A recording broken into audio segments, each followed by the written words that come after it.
રાજકોટમાં આવેલી પ્રખ્યાત કેશુભાઈ મહેતા આંખની હોસ્પિટલે દર્દીઓની અવિરત સેવા કરીને પોતાના ગૌરવશાળી 121 વર્ષ સફળતાપૂર્વક પૂર્ણ કર્યા છે.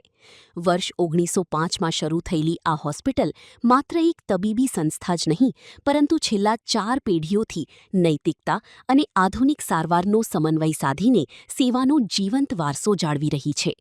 આ ઐતિહાસિક સિદ્ધિના પાવન અવસરે હોસ્પિટલ દ્વારા રાજકોટ અને સૌરાષ્ટ્રના વિવિધ વિસ્તારોમાં નિઃશુલ્ક નેત્ર નિદાન કેમ્પનું આયોજન કરવામાં આવ્યું છે.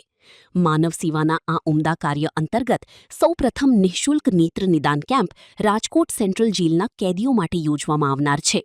આ ઉપરાંત રાજકોટના મેસોનિક હોલ ખાતે પણ એક વિશાળ નેત્ર નિદાન કેમ્પનું આયોજન કરાયું છે, જેનો બહોળો લાભ જરૂરિયાતમંદ લોકોને મળશે.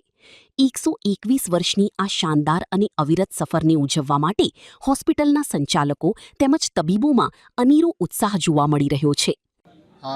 કેશુભાઈ મહેતા આંખની હોસ્પિટલ વતી હું ડૉક્ટર અજય મહેતા આપ સૌને જણાવતા ખુશ થાઉં છું કે આ હોસ્પિટલને 121 વર્ષ રાજકોટમાં પૂરા થયા અને સૌરાષ્ટ્ર કચ્છના તમામ દર્દીઓને આંખની સારવારથી વંચિત ન રહે તેટલા માટે અમે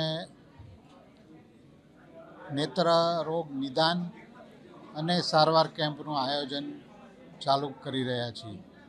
શરૂઆતમાં 2 કેમ્પ અને પછી રાજકોટ તાલુકામાં, રાજકોટના તમામ તાલુકાઓમાં અને પછી આજુબાજુના જિલ્લાઓમાં પણ આ કેમ્પ કરવામાં આવશે.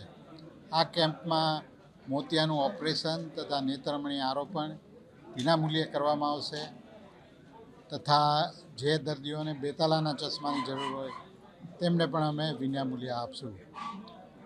આના સિવાય કોઈપણ દર્દીને કાંઈ પણ પ્રોબ્લેમ હોય અથવા તેમને તેમનું નામ નોંધાવવું હોય તો નીચે જણાવેલ નંબર ઉપર ફોન કરી અને આપ રજિસ્ટ્રેશન કરાવો છો. અમારી આ યાત્રાનો એક જ એમ છે, એક જ અમારો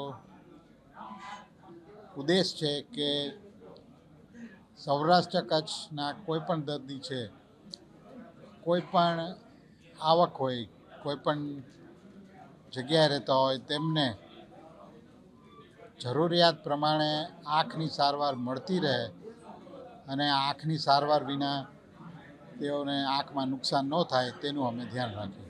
જો બાળકોમાં આંખનું ઇન્ફેક્શનનું મોટું કારણ શું છે? કારણ કે એક સાથે એક જ ક્લાસરૂમમાં ઘણા બધા બાળકો રહે છે અને તે લોકો એકબીજાને હાથથી ને એમ અડતા હોય છે. તો દર્દીઓને ખાલી એટલી જ વિનંતી, બાળકોને એટલી જ વિનંતી કે તમે હાથ તમારા છે એ અવારનવાર ધોતા રહો અને કોઈ પણ કારણસર તમારી આંખ લાલ થઈ જાય, ચીપડા વળવા માંડે તો તમારે સ્કૂલે ન જવું, જેથી બીજા બાળકોને પણ આ ચેપ ન લાગે.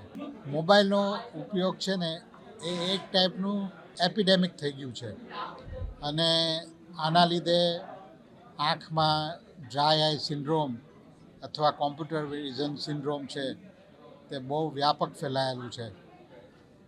તમે મોબાઈલનો ઉપયોગ કરતા હો તો એટલું યાદ રાખવું કે 20 મિનિટ પછી મોબાઈલ મૂકી અને 20 ફૂટ દૂર 20 સેકન્ડ માટે જોવું, પ્લસ તમારી આંખોને 4-5 વાર પટપટ કરવી. આ રીતના કરશો તો કોમ્પ્યુટર અને મોબાઈલથી દ્રષ્ટિને નુકસાન, આંખોને નુકસાન સાવ ઓછું થઈ જશે.